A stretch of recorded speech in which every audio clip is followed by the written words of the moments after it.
कहानी की शुरुआत होती है रॉबिन्सन नाम के एक ऐसे शख्स से जिसने अपनी पूरी जिंदगी समुंदर की गहराइयों में काम करते हुए गुजारी थी। लेकिन इतने सालों की मेहनत के बाद भी उसकी अपनी जिंदगी में कोई खुशी नहीं बची थी। एक दिन रॉबिन्सन को कंपनी से बुलावा आता है। उसे लगता है कि शायद कोई नया मिशन मिलने वाला है, लेकिन जैसे ही वह ऑफिस पहुंचता है उसे पता चलता है कि कंपनी अब उसे नौकरी पर नहीं रखना चाहती। उसी दिन उसकी नौकरी खत्म कर दी जाती है। यह सुनकर रॉबिन्सन पूरी तरह टूट जाता है। जिस कंपनी के लिए उसने सालों तक पूरी ईमानदारी से काम किया, उसी कंपनी ने एक पल में उसे बाहर का रास्ता दिखा दिया। रॉबिन्सन बिना कुछ बोले अपना सामान उठाता है और चुपचाप वहां से निकल जाता है। एक ही पल में उसकी नौकरी चली गई थी। ऊपर से उसकी निजी जिंदगी भी ठीक नहीं चल रही थी। परिवार उससे दूर हो चुका था। अब उसे लगने लगा था कि इतने सालों की मेहनत और कुर्बानियों के बाद भी वह जिंदगी में बिल्कुल अकेला रह गया है। कर्स्टन इसके बाद रॉबिन्सन की मुलाकात एक ऐसे इन्वेस्टर से करवाता है जो इस मिशन में पैसा लगाने के लिए तैयार था। वह खुद समुद्र की गहराइयों में नहीं जाना चाहता था, लेकिन उसे इस खजाने पर पूरा भरोसा था। वह रॉबिन्सन के सामने एक साफ शर्त रखता है, अगर यह मिशन सफल रहा और सोना मिल गया तो पूरे खजाने का 40% हिस्सा उसकी कंपनी का होगा। बाकी 60% हिस्सा मिशन पर जाने वाले सभी लोगों के बीच बराबर बराबर बांटा जाएगा। लेकिन वह यह जानता था कि समुद्र की गहराइयों में छिपे इस खजाने तक पहुंचना बिल्कुल भी आसान नहीं होगा। फिर भी रॉबिन्सन बिना ज्यादा सोचे इस मिशन के लिए हाँ कर देता है। अब सबसे बड़ा काम था इस मिशन के लिए एक भरोसेमंद टीम तैयार करना। रॉबिन्सन अपने पुराने दोस्तों को फोन करता है और बताता है कि सब कुछ ठीक है, क्योंकि उसे पता था कि यह मिशन आम लोगों के बस की बात नहीं है। इसलिए रॉबिन्सन अपने पुराने साथियों से मिलकर अपना प्लान डिस्कस करने लगता है। रॉबिन्सन टीम बनाने के लिए अपने दोस्त लेविस की मदद ले रहा था। तभी उसका एक पुराना साथी वहां आकर बैठता है और बिना किसी हिचकिचाहट के इस मिशन का हिस्सा बनने के लिए तैयार हो जाता है। उसे पूरा भरोसा था कि चाहे जो भी हो वह आखिरी तक रॉबिन्सन का साथ नहीं छोड़ेगा। रॉबिन्सन मिशन की तैयारी पूरी करके वहां से निकल ही रहा था कि तभी उसकी नजर एक लड्ढी दहके पर पड़ती है जिसका नाम टोबिन था। वह लड़का पूछता है कि क्या तुम रॉबिन्सन हो? रॉबिन्सन सर ऊपर करके हाँ करता है। लड़का थोड़ी देर चुप रहने के बाद बताता है कि मार्क कर्स्टन सुसाइड कर लिया। यह सुनते ही रॉबिन्सन पूरा तरह सुन हो गया। उसने बताया कि मार्क काफी समय से मानसिक परेशानी और कर्ज के बोझ में दबा हुआ था। यह सुनकर रॉबिन्सन कुछ पल खामोश रहा। फिर उसने लड़के से पूछा, समुद्र में कभी गए हो? लड़के ने सिर हिलाकर ना कहा। रॉबिन्सन उसे अपने साथ लेकर सीधे समुद्र किनारे पहुंच गया, जहां पूरी टीम समुद्र के किनारे उनका इंतजार कर रहा था। सबमरीन की हालत देखकर लोगों के होश उड़ जाते हैं। बाहर से वह पूरी तरह जंग खा चुकी थी और अंदर की कई मशीनें भी सालों से बंद पड़ी थी। इसलिए पूरी टीम मिलकर उसकी हर मशीन, इंजन, ऑक्सीजन सिस्टम और बाकी जरूरी हिस्सों की अच्छी तरह जांच करती है ताकि सफर के दौरान कोई बड़ी परेशानी न आए। रवाना होने से पहले रॉबिन्सन पूरी टीम को मिशन की जानकारी देता है। वह बताता है कि खजाना मिलने पर 40% हिस्सा इन्वेस्टर की कंपनी को मिलेगा, जबकि बाकी 60% हिस्सा पूरी टीम में बराबर बांटा जाएगा। यह सुनकर डैनियल सवाल उठाता है, लेकिन रॉबिन्सन साफ कहता है कि जब सब अपनी जान जोखिम में डाल रहे हैं तो हर किसी का हिस्सा भी बराबर होगा। इसके बाद पूरी टीम समुद्र की गहराइयों की ओर रवाना हो जाती है। सबमरीन धीरे धीरे समुद्र की गहराइयों में आगे बढ़ रही होती है। हर क्रू मेंबर अपनी ड्यूटी पर लगा हुआ था, लेकिन डैनियल की कही हुई बात अब सच होती दिख रही थी। मिशन शुरू हुए ज्यादा वक्त भी नहीं हुआ था कि ब्रिटिश और रशियन क्रू मेंबर्स के बीच पहला झगड़ा शुरू हो जाता है। किचन सेक्शन में एक रशियन क्रू मेंबर और फ्रेजर के बीच किसी छोटी सी बात पर बहस हो जाती है। दोनों एक दूसरे को नीचा दिखाने की कोशिश करते हैं और माहौल गर्म होने लगता है। इसी वक्त इंजन रूम में भी टोबिन और एक रशियन इंजीनियर के बीच तकरार हो जाती है। दोनों तरफ से आवाज ऊंची होने लगती है। जैसे ही रॉबिन्सन को इस बात की खबर मिलती है, वह तुरंत दोनों जगह पहुंचता है। वह सबको शांत करते हुए कहता है कि अगर यहीं से एक दूसरे के दुश्मन बन गए तो ब्लैक सी तक पहुंचना भी मुमकिन नहीं होगा। वह सबको याद दिलाता है कि इस सबमरीन में किसी एक इंसान का काम कम या ज्यादा नहीं है। यहाँ हर आदमी की जिम्मेदारी बराबर है। सफर फिर से शुरू हो जाता है। काफी देर तक सब कुछ ठीक चलता रहता है, लेकिन जैसे ही सबमरीन रशियन वाटर्स के करीब पहुंचती है, सोनार ऑपरेटर रॉबिन्सन को एक खतरनाक खबर देता है। उसके इंस्ट्रूमेंट्स पर एक रशियन वॉरशिप का सिग्नल दिख रहा था जो सीधा उनकी तरफ बढ़ रही थी। यह सुनते ही रॉबिन्सन बिना देरी किए इंजन बंद करने का ऑर्डर देता है। एक पल में पूरी सबमरीन में सन्नाटा छा जाता है। इंजन की आवाज बंद होते ही हर क्रू मेंबर अपनी जगह बिल्कुल चुप होकर खड़ा हो जाता है। आखिरकार कुछ मिनट बाद सोनार ऑपरेटर बताता है कि वॉरशिप उनकी डायरेक्शन बदल चुकी है और धीरे धीरे दूर जा रही है। यह सुनते ही सब चैन की सांस लेते हैं। रॉबिन्सन फिर भी जल्दबाजी नहीं करता। वह कुछ और देर तक सबमरीन को बिल्कुल साइलेंट मोड में रखता है और जब उसे पूरा यकीन हो जाता है कि खतरा टल गया है, तभी इंजन दोबारा स्टार्ट करने का ऑर्डर देता है। सबमरीन फिर से अपनी मंजिल की तरफ बढ़ने लगती है। काफी लंबा सफर तय करने के बाद आखिरकार वह ब्लैक सी के उस एरिया में पहुंच जाते हैं जहां कहीं न कहीं वह जर्मन सबमरीन छुपी हुई थी। लेकिन मुश्किलें अभी खत्म नहीं हुई थी। क्रू मेंबर्स के बीच चल रही टेंशन फिर से बाहर आ जाती है। इस बार बात एक छोटी सी बेटिंग को लेकर शुरू होती है। रिजल्ट जानने के लिए कुछ क्रू मेंबर्स चोरी छुपे रेडियो ऑन कर देते हैं। जैसे ही रॉबिन्सन यह देखता है, उसका चेहरा गुस्से से भर जाता है। वह तुरंत रेडियो छीन लेता है और बिना एक सेकंड सोचे उसे तोड़ देता है। सब लोग हैरान रह रह जाते हैं। रॉबिन्सन गुस्से में कहता है कि एक रेडियो की वजह से पूरा मिशन बर्बाद हो सकता था। अगर रशियन नेवी ने सिग्नल पकड़ लिया होता तो अब तक उनके ऊपर टॉर्पीडो आ चुका होता। फिर वह सबको आखिरी बार वार्निंग देता है। वह कहता है कि जो भी इस मिशन में रहना चाहता है उसे एक टीम की तरह काम करना होगा और अगर किसी को यह मंजूर नहीं है तो वह अभी मिशन छोड़ सकता है। लेकिन रॉबिन्सन की यह बात दोनों ग्रुप्स को और ज्यादा चुभने लगती है। सबमरीन के अंदर पहले से बनी दरार और गहरी हो जाती है। इसी बीच इंजन रूम में टोबिन से एक छोटी सी गलती हो जाती है। ब्लैकी उससे जोर से डांट देता है। फ्रेजर को यह बात बिल्कुल पसंद नहीं आती और वह टोबिन का साइड लेने लगता है। दोनों के बीच बहस इतनी बढ़ जाती है कि फ्रेजर गुस्से में अपना चाकू निकाल लेता है। इससे पहले कोई कुछ समझ पाता वह ब्लैकी पर हमला कर देता है। सबमरीन के अंदर अफरा तफरी मच जाती है। सब लोग उन्हें अलग करने की कोशिश ही कर रहे होते हैं कि तभी इंजन सेक्शन में डीजल लीक की वजह से एक भयानक ब्लास्ट हो जाता है। पूरा सबमरीन जोर से हिल उठता है। लाइट्स बार बार ब्लिंक करने लगती हैं। लोग इधर उधर गिरने लगते हैं और कंट्रोल खोने की वजह से सबमरीन सीधी समुद्र की और भी गहराइयों में गिरने लगती है। ब्लास्ट इतना जबरदस्त था कि पूरी सबमरीन का बैलेंस बिगड़ जाता है। हर तरफ धुआं, अंधेरा और इमरजेंसी अलार्म्स की आवाज गूंजने लगती है। किसी को समझ ही नहीं आ रहा था कि आखिर हुआ क्या है। सबमरीन कंट्रोल से बाहर होकर समुद्र की और भी गहराई में जाकर अटक जाती है। लगभग 18 घंटे बाद रॉबिन्सन को होश आता है। जैसे ही वह आंखें खोलता है उसके चेहरे पर टेंशन साफ दिखने लगती है। वह तुरंत इधर उधर नजर दौड़ाता है और बाकी क्रू मेंबर्स का हाल देखने लगता है। ब्लास्ट में सबमरीन का काफी हिस्सा डैमेज हो चुका था। कुछ सिस्टम्स पूरी तरह बंद पड़े थे और कई जगह वायरिंग जल चुकी थी। सबसे बुरी बात यह थी कि ब्लास्ट में 2 क्रू मेंबर्स अपनी जान गंवा चुके थे, जबकि बाकी लोगों को छोटी बड़ी चोटें आई थी। लेकिन असली प्रॉब्लम अब शुरू होती है। ब्लास्ट के बाद ब्रिटिश और रशियन क्रू पूरी तरह 2 अलग ग्रुप्स में बंट जाते हैं। रशियन क्रू फ्रेजर से नफरत करने लगता है क्योंकि उनके हिसाब से उसकी वजह से लड़ाई शुरू हुई और ब्लैकी की मौत हुई। दूसरी तरफ ब्रिटिश मेंबर्स भी रशियंस पर भरोसा करना छोड़ देते हैं। दोनों ग्रुप्स एक दूसरे से अलग रहने लगते हैं। ब्रिटिश क्रू सबमरीन में बचा हुआ खाना अपने कब्जे में कर लेता है, जबकि रशियन मेंबर्स पानी और ड्रिंक्स वाले सेक्शन पर कंट्रोल कर लेते हैं। एक ही सबमरीन के अंदर रहकर भी अब दोनों ग्रुप्स दुश्मनों की तरह रह रहे थे। रॉबिन्सन यह सब देखकर समझ जाता है कि अगर इसी तरह चलता रहा तो सोना मिलने से पहले ही सब लोग एक दूसरे को मार डालेंगे। इसलिए वह रशियन क्रू के लीडर मोरोजोव के पास जाता है। रॉबिन्सन उसे शांत दिमाग से समझाता है कि इस वक्त उनका सबसे बड़ा दुश्मन एक दूसरा नहीं बल्कि समुंदर है। अगर सब मिलकर काम नहीं करेंगे तो कोई भी यहाँ से जिंदा बाहर नहीं जा पाएगा। मोरोजोव भी रॉबिन्सन की बात समझता है। वह अपने लोगों को शांत रहने के लिए कहता है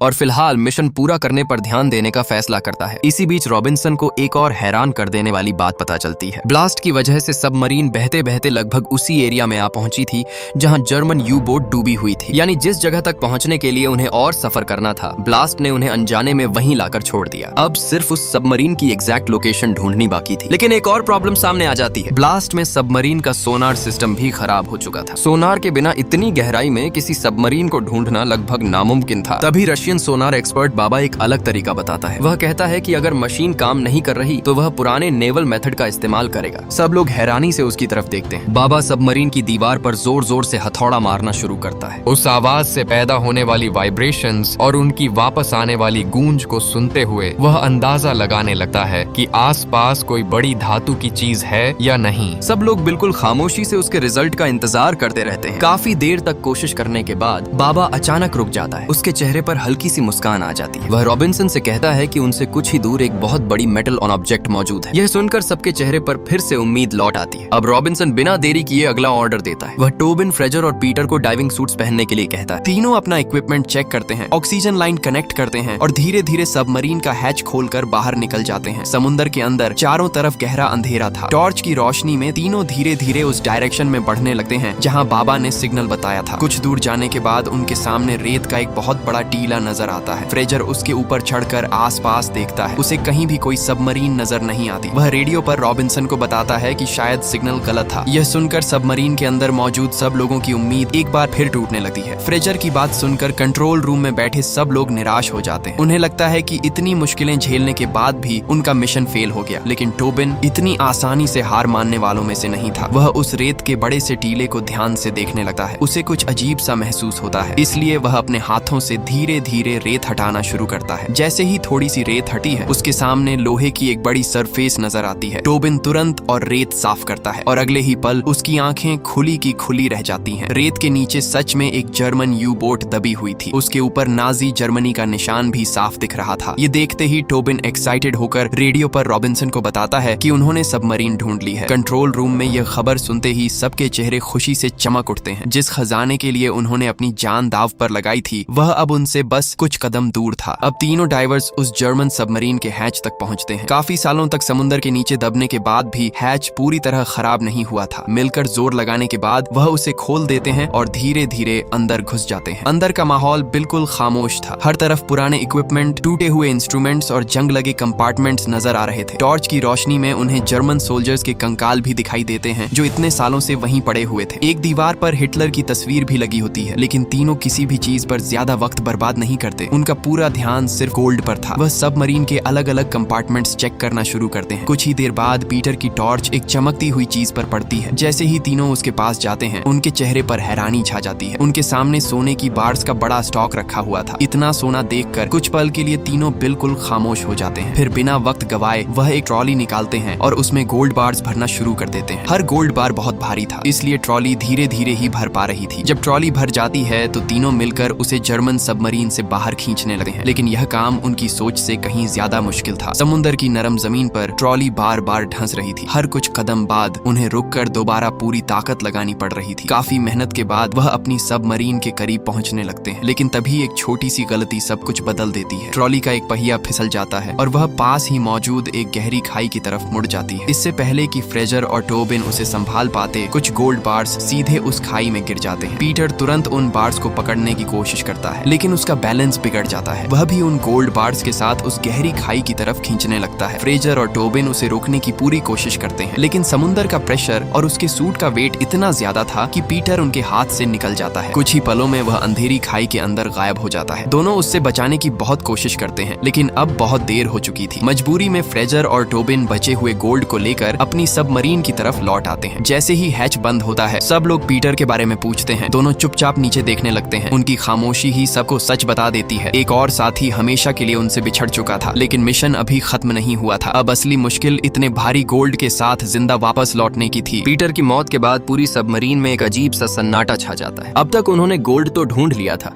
लेकिन उसकी कीमत अपने 3 साथियों की जान से चुका चुके थे। रॉबिन्सन कुछ देर तक चुपचाप गोल्ड बार्स की तरफ देखता रहता है। फिर वह सबको याद दिलाता है कि अभी खुश होने का वक्त नहीं है। असली चैलेंज अब शुरू हुआ था। अब उन्हें इस सबमरीन को इतने भारी गोल्ड के साथ ब्लैक सी से बाहर निकालना था। इसी बीच रॉबिन्सन क्रू मेंबर्स की गिनती करता है। उसे समझ आ जाता है कि सबमरीन को सेफली चलाने के लिए जितने लोग चाहिए थे, अब उतने लोग बचे ही नहीं हैं। हर आदमी को पहले से ज्यादा जिम्मेदारी संभालनी पड़ेगी। रॉबिन्सन इन्वेस्टर के असिस्टेंट डेनियल से कहता है कि अब उसे भी सिर्फ देखते रहने के बजाय काम करना होगा। डेनियल मजबूरी में हाँ कर देता है, लेकिन उसके चेहरे पर टेंशन साफ दिख रही थी। कुछ देर बाद डेनियल रॉबिन्सन को अलग ले जाता है। वह धीरे से कहता है कि अभी भी देर नहीं हुई है, गोल्ड को यहीं छोड़कर सिर्फ अपनी जान बचानी चाहिए। रॉबिन्सन तुरंत उसकी बात काट देता है। वह इतनी दूर सिर्फ खाली हाथ वापस जाने के लिए नहीं आया था। डेनियल दोबारा समझाने की कोशिश करता है। उसका कहना था कि सरफेस पर रशियन नेवी का खतरा अलग है और नीचे सबमरीन की हालत अलग। अगर उन्होंने रिस्क लिया तो शायद कोई भी जिंदा बाहर न निकले। रॉबिन्सन उसकी बात ध्यान से सुनता है, लेकिन उसके दिमाग में सिर्फ एक ही चीज चल रही थी, मिशन को पूरा करना। तभी डेनियल एक ऐसा सच बताता है जो रॉबिन्सन के पैरों तले जमीन खिसका देता है। डेनियल कहता है कि इस मिशन के पीछे जो कहानी बताई गई थी वह पूरी सच नहीं थी। असल में जिस बिजनेसमैन के बारे में बताया गया था उसने इस मिशन में पैसा लगाया ही नहीं था। यह पूरा ऑपरेशन रॉबिन्सन की पुरानी कंपनी ने प्लान किया था। कंपनी ने जॉर्जिया के कुछ लोगों के साथ सीक्रेट डील की थी। प्लान यह था कि रॉबिन्सन और उसकी टीम से गोल्ड बाहर निकलवाया जाए और जैसे ही गोल्ड मिल जाए पूरे क्रू को हमेशा के लिए खत्म कर दिया जाए, ताकि न किसी को पैसे देने पड़े और न ही कोई गवाह बचे। यह सच सुनकर रॉबिन्सन कुछ पल के लिए बिल्कुल खामोश हो जाता है। उसे यकीन ही नहीं होता कि जिस कंपनी के लिए उसने अपनी पूरी जिंदगी दे दी, वही कंपनी उसकी मौत का प्लान बना चुकी थी। कुछ देर बाद रॉबिन्सन पूरी टीम को कंट्रोल रूम में बुलाता है। वह सबके सामने डेनियल की बताई हुई हर बात सच सच बता देता है। यह सुनते ही क्रू मेंबर्स का गुस्सा डेनियल पर फूट पड़ता है। कई लोग उसके ऊपर टूट पड़ने की कोशिश करते हैं, लेकिन रॉबिन्सन बीच में आ जाता है। वह सबको रोक कर कहता है कि अगर इस वक्त वह आपस में लड़ेंगे तो कंपनी का प्लान बिना कुछ किए ही सक्सेसफुल हो जाएगा। सब लोग धीरे धीरे शांत हो जाते हैं। अब रॉबिन्सन एक नया फैसला लेता है। वह कहता है कि वह रशियन रूट से वापस नहीं जाएगा। इसकी जगह वह सबमरीन को तुर्की की तरफ लेकर जाएगा। वहाँ उसका एक पुराना कॉन्टैक्ट है और शायद वही उनके लिए सबसे सेफ ऑप्शन हो। लेकिन यह रास्ता बहुत खतरनाक था। उस रूट में कम गहरा पानी, बड़े बड़े पत्थर